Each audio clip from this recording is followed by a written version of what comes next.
So yun guys, ito si Jet guys, no. So ito yung stock na windshield niya guys. Hindi siya ka-purma kasi stock kasi yan guys ay hindi siya in-upgrade natin. So ngayon, i-upgrade natin si Jet.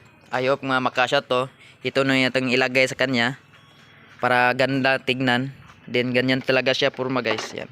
Ganyan. Kasya guys. So butasan natin yan hanggang dito din.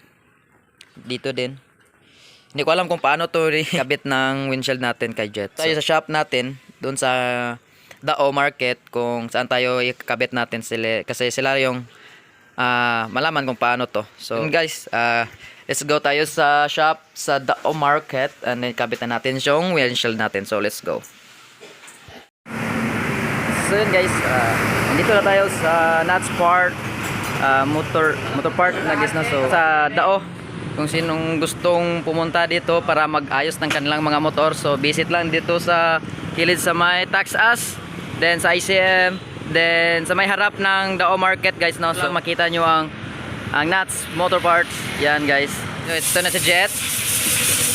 Siya yung magkabit ng wheelshed natin guys. Kaya kilala natin yan, kasama natin yan sa boxing. Yan, shoutout. Then ito yung wheelshed natin. Yan, ikabitan natin dito. Yan. So update nyo guys kung makabitan natin.